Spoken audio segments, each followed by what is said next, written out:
Emma Collins had always told herself, and everyone else, that she had a normal childhood.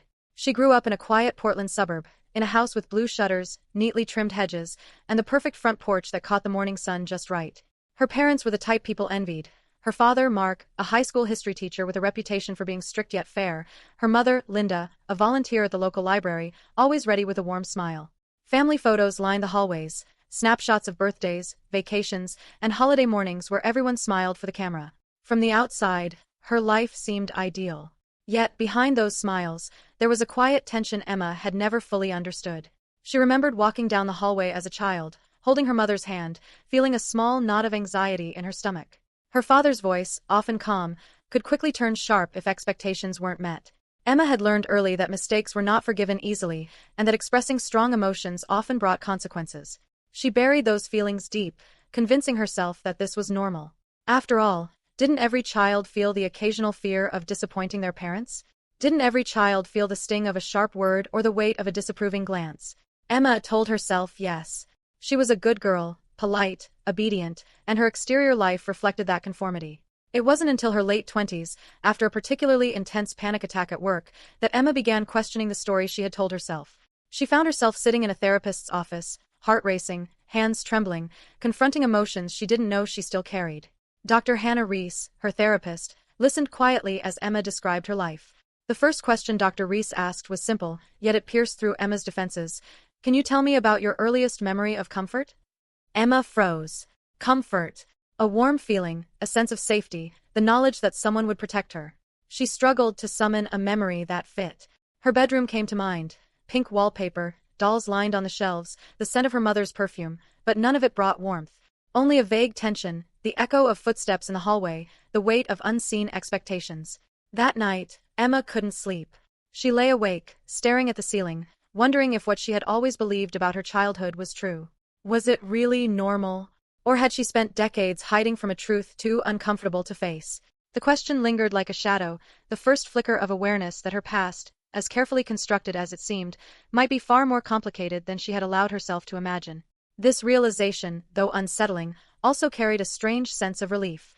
For the first time, Emma felt the faint possibility that uncovering the truth could lead to healing. She didn't yet know what that journey would entail, but she sensed that the path forward, though frightening, might finally allow her to breathe freely. Sleep didn't come easily that night. Every small noise in her apartment, the hum of the refrigerator, the creak of the floorboards, seemed amplified, each one echoing the faint unease she had felt for years. Dr. Reese's question replayed in her mind, repeating like a refrain she couldn't shake, earliest memory of comfort. She tried to summon a memory of warmth, of feeling truly safe, but none emerged. Instead, one from long ago forced its way to the surface. A day when she was 7, sitting at the kitchen table, tears spilling down her cheeks because she had spilled juice on her homework. The room was silent except for the ticking of the clock. Her father's voice, sharp and low, cut through the air. "Crying won't fix your mistakes, Emma. You'll never learn if you keep acting like a baby."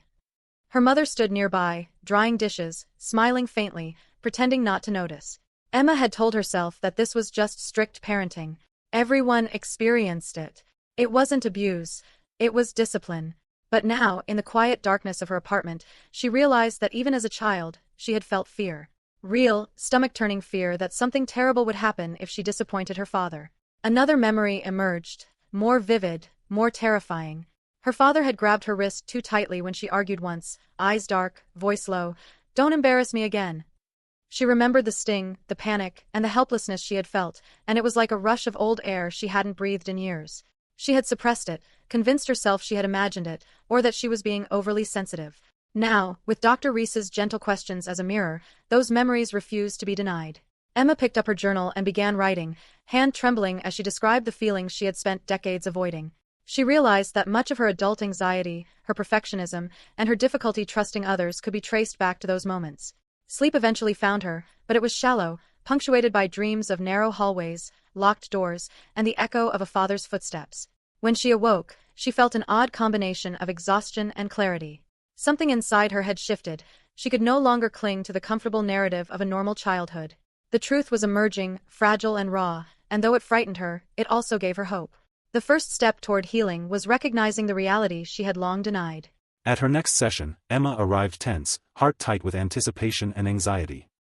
The questions Dr. Reese had asked in the previous session kept swirling in her mind, demanding answers that felt both terrifying and necessary. Sitting in the comfortable, softly lit office, Emma clasped her hands together and tried to steady her breathing.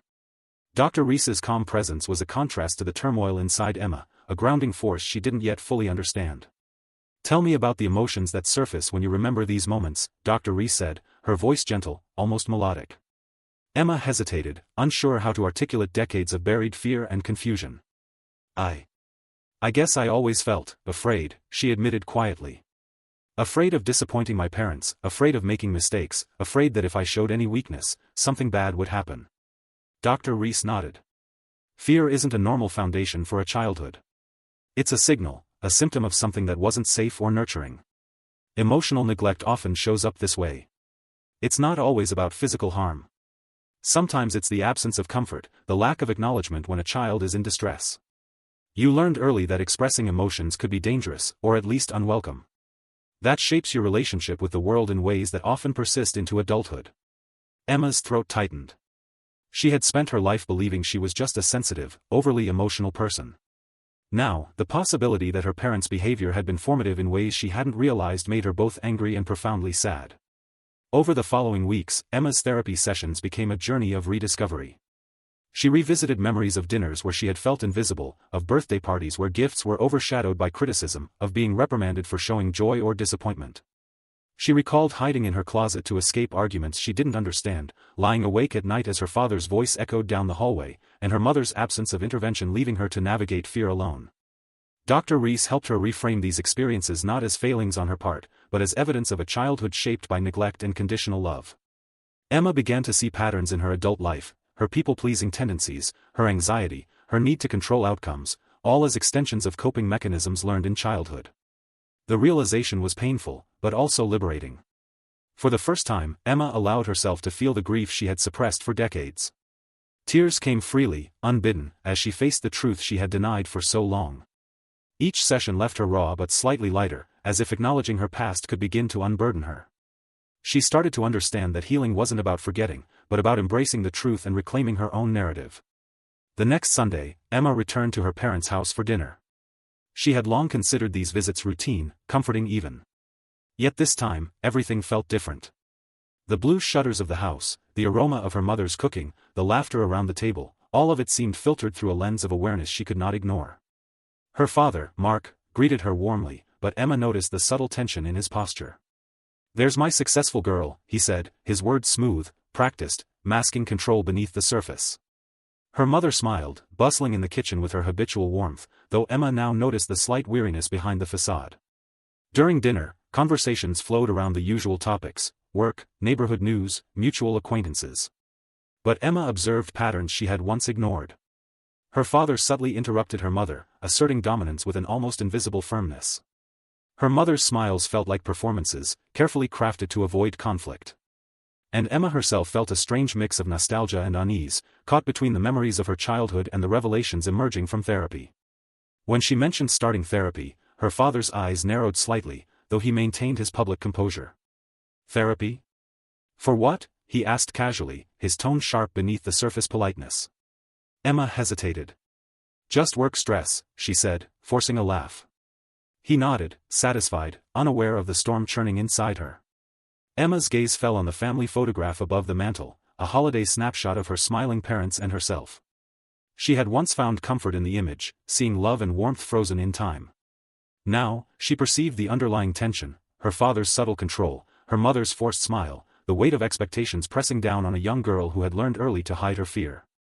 She realized that her childhood home, long viewed as safe and nurturing, had been more of a stage than a sanctuary. It had trained her in silence, compliance, and fear, teaching lessons she carried into adulthood without knowing. The photo, once a symbol of familial love, now represented a complicated truth she could no longer ignore. And while the revelation was painful, it also offered a first glimmer of liberation. Seeing clearly was the first step toward reclaiming her own life. A few weeks later, Emma met her childhood best friend, Lucy, at a small cafe downtown. They had not seen each other in years, but as they hugged and laughed, the years melted away. The conversation was warm and nostalgic until Lucy said something that made Emma's heart skip a beat. "Do you remember when your dad yelled at us for playing music too loud?" Lucy asked, eyes wide. I was terrified. I thought he was going to hit me. Emma blinked. What? No, he just got upset because. Lucy shook her head. No, Emma. He slammed the door so hard the frame cracked. I remember you crying for an hour after I left. You didn't tell me why at the time, but I could tell you were scared. Emma's chest tightened. She had no memory of crying, but her body responded instinctively to the recollection, the familiar knot of anxiety rising as if time had not passed. Lucy reached across the table, placing her hand gently over Emma's. You always wanted to run away. I thought you were joking, but I wasn't sure. The floodgates opened. Emma's memories, long buried and fragmented, now had a witness. For the first time, she realized she wasn't imagining things. The experiences she had repressed were validated externally, giving her the courage to face them without doubt. That evening, Emma returned home, overwhelmed with a mix of grief and relief. She understood that her childhood had been marked by fear, neglect, and subtle control. But alongside the pain, there was also a spark of hope. If the truth could be recognized, acknowledged, and understood, then perhaps healing was possible. She was no longer alone in her memories. And for the first time in decades, she felt a fragile sense of empowerment, the knowledge that she could begin to reclaim her life, her narrative, and her future. Emma returned to therapy with a mix of apprehension and determination. Each session with Dr. Reese seemed to unearth memories that she had long ignored, revealing subtle but powerful patterns in her life. She began to see that her adult anxieties, her compulsive need to control situations, and her perfectionism were rooted in a childhood where she had constantly sought her parents' approval to feel safe. Dr. Reese gently guided her through exercises that helped her trace the origins of these behaviors. Emma realized that the fear she had internalized as a child didn't just vanish, it transformed into habits and self-doubt that now dictated her adult life. She saw how she had unconsciously chosen partners and friends who mirrored her father's critical voice, always expecting perfection, subtly manipulating her emotions. The recognition of these patterns was painful. She had always thought she was making rational choices, but now she understood how much her past had unconsciously shaped her present. Emma began journaling with renewed intensity. She wrote about evenings when she had hidden in her room, holding her favorite stuffed animal tightly while listening to the muffled shouting downstairs. She recounted family vacations where her father had silently critiqued her behavior, and her mother had smiled, saying nothing. Writing these memories brought a deep ache, but also a growing sense of clarity. Dr. Reese helped her understand that acknowledging these patterns wasn't about blame, it was about reclaiming agency. Emma began to realize that while she couldn't change her past, she could now make conscious choices for her future. This insight, fragile and new, filled her with a tentative hope. For the first time, she felt that the pain she had carried could be transformed into strength, and that she might finally break free from the invisible chains of her childhood. One evening, Emma sat in her apartment, reflecting on a conversation she had had with Lucy. The validation of her friend's memories had shifted something inside her. She no longer doubted the reality of her experiences. This clarity was both comforting and painful. The grief she had suppressed for decades now demanded acknowledgement. In therapy, Dr. Reese encouraged her to confront these invisible wounds directly. Emma learned techniques to process her emotions safely, mindfulness exercises, guided visualizations, and self-compassion practices. She imagined the little girl she had once been, frightened, unseen, and yearning for love, and began speaking to her silently. I see you. I hear you. You were never alone, even when it felt like it. These sessions were transformative. Emma felt a surge of empowerment as she recognized that she could hold her past and her present simultaneously, acknowledging the pain without letting it define her. She began to see her resilience, the subtle ways she had survived, adapted, and continued to grow despite the challenges she had faced. Her self-esteem, long eroded by years of internalized fear and criticism, slowly began to rebuild. She understood that healing wasn't linear, but each step forward was a triumph. Emma realized that by confronting her invisible wounds, she was also paving the way for authentic joy and connection in her adult life, emotions she had previously denied herself out of habit and fear. As the weeks passed, Emma noticed subtle but profound changes in her daily life. She found herself responding to stress differently, no longer automatically slipping into old patterns of anxiety and self-doubt. She set boundaries with colleagues and friends, asserting her needs without guilt. The transformation was gradual but undeniable. One evening, while walking through her neighborhood, Emma reflected on the small victories that had accumulated over time. She no longer felt the invisible weight of her father's voice dictating her every move. She felt lighter, freer, as if she were reclaiming space within herself that had been denied for decades. In therapy, Dr. Reese celebrated these milestones with her. Emma, she said, you're beginning to reclaim your life. This is not about forgetting your past, but about integrating it in a way that allows you to live fully. Emma felt a swell of gratitude. The journey had been painful, terrifying at times, but it was leading her toward an authentic self she had never fully known. The realization that she could be both aware of her past and unbound by it was exhilarating. For the first time, she imagined a future where her decisions were truly her own, guided not by fear or expectation, but by conscious choice and self-respect. Emma's writing had become an essential part of her healing process. Each journal entry was a reclamation of her narrative, a conscious effort to define her story on her own terms. She explored her childhood memories with compassion, acknowledging the hurt while also celebrating her resilience. She began to see that the narrative she had lived with, of a perfect family and a normal childhood, had been a protective story she told herself to survive. Now, she could rewrite that narrative to include both the pain and the growth, the fear and the strength. She realized that the act of naming her experiences was empowering, transforming them from invisible burdens into sources of insight and wisdom. This process also extended to her relationships. Emma noticed herself communicating more openly, expressing vulnerability without fear of judgment. She sought friendships that honored her truth, fostering connections that were authentic rather than performative. The transformation was profound. She was no longer merely surviving, but actively living, fully present in each moment with intention and clarity. By the 10th session, Emma had achieved a milestone she had once thought impossible, acknowledging the full scope of her childhood experiences without shame or defensiveness. She realized that her parents had done their best within their limitations, but that their actions had nonetheless left deep marks on her psyche. Dr. Reese emphasized the importance of acknowledgement in healing. Recognizing the truth is the first step toward freedom, she explained. You cannot change the past, but by facing it honestly, you gain control over your present and future. Emma embraced this principle. She allowed herself to grieve, to feel anger, sadness, and relief, understanding that these emotions were valid and necessary. Each session left her feeling more empowered, more aligned with her authentic self. As she walked home from therapy that evening, the autumn air crisp against her skin, Emma felt a sense of lightness she had never known. The journey was far from over, but for the first time, she sensed the possibility of true healing. She had begun to reclaim her life, her voice, and her story, and with each step, the shadows of her past grew smaller, replaced by the steady glow of hope and resilience. Emma awoke one crisp morning with a sense of determination that surprised even her. Over the past few months, therapy had illuminated corners of her past she had long avoided, revealing patterns of fear and control that had shaped her life. She now recognized that these shadows had influenced her relationships, her career choices, and even the way she spoke to herself.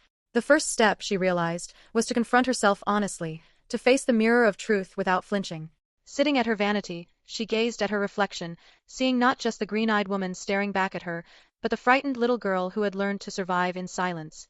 Emma allowed herself to acknowledge that child's fear, validating it with words she had never heard in childhood. I see you. You were brave to endure what you did.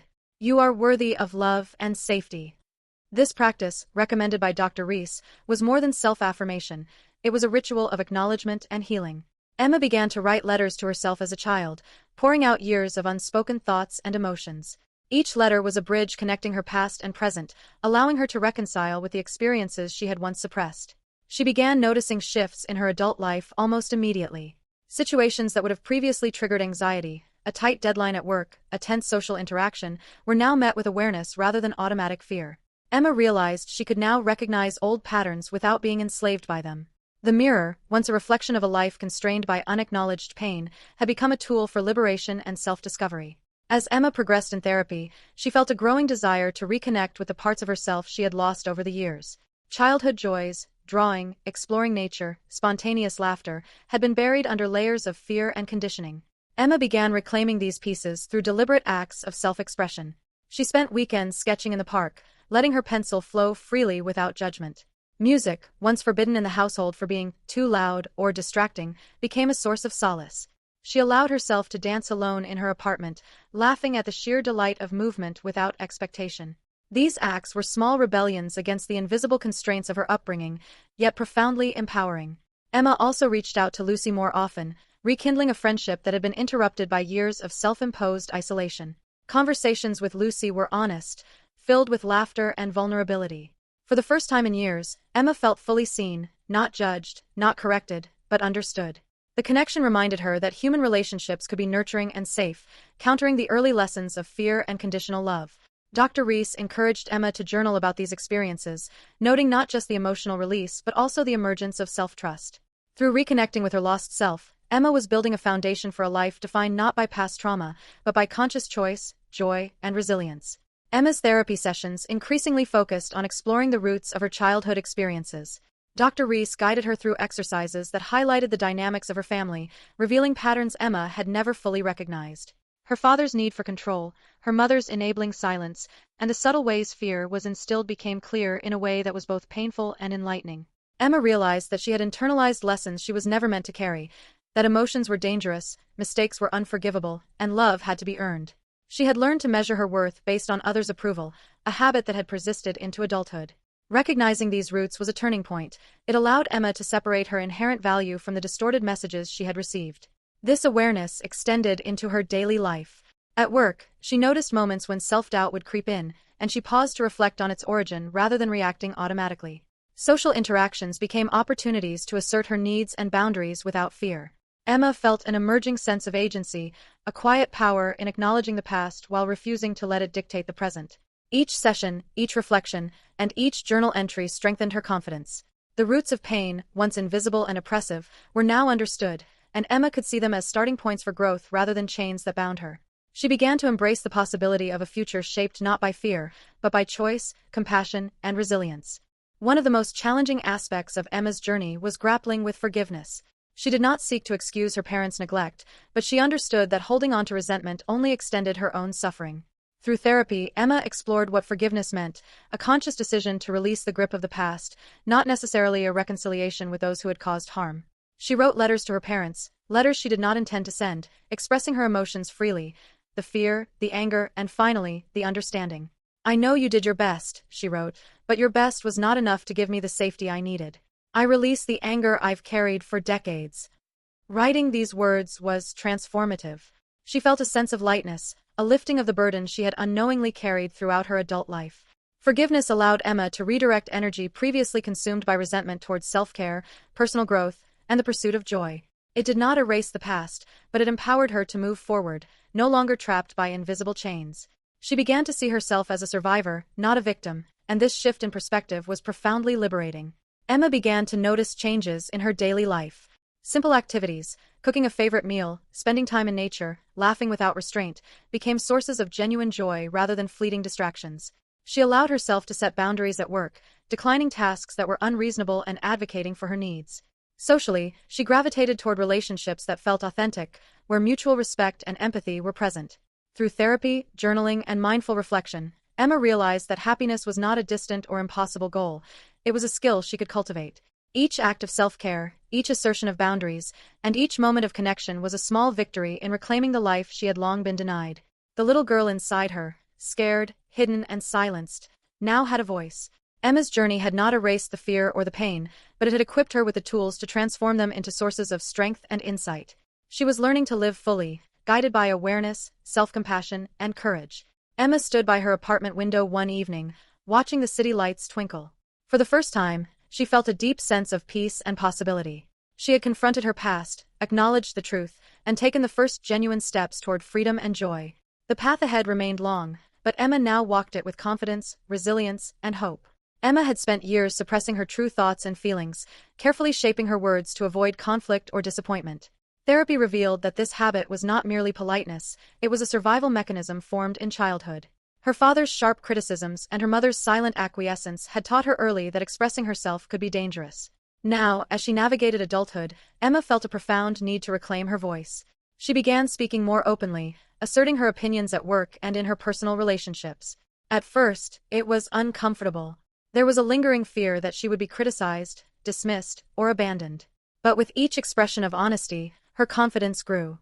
She started small, voicing preferences with friends and colleagues, correcting minor misunderstandings, and standing her ground during debates.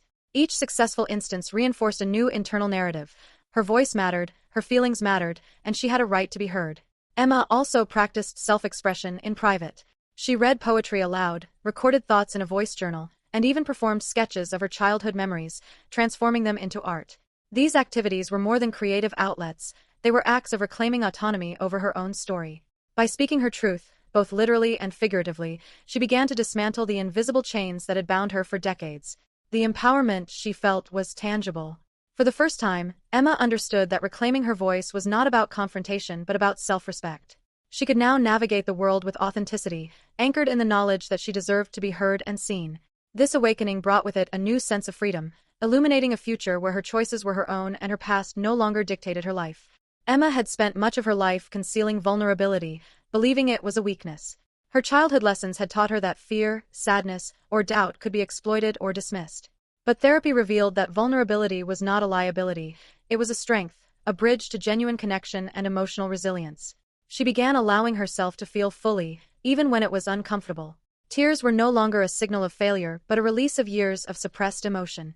Moments of self-doubt became opportunities for reflection rather than shame. Emma learned that sharing her vulnerabilities with trusted friends, such as Lucy, created bonds rooted in empathy and authenticity. Emma also explored vulnerability in her personal ambitions. She pursued creative projects that terrified her, submitting artwork for public display and applying for professional opportunities she had once avoided. Each act of courage reinforced a powerful realization: vulnerability and strength could coexist. This duality transformed Emma's understanding of herself. She no longer had to choose between self-protection and self-expression. By embracing vulnerability, she could connect more deeply, live more fully, and engage with the world without the invisible constraints imposed by her past. It was a revelation that reshaped her relationships, her career, and, most importantly, her relationship with herself. With therapy, journaling, and self-discovery, Emma began re-evaluating the relationships in her life.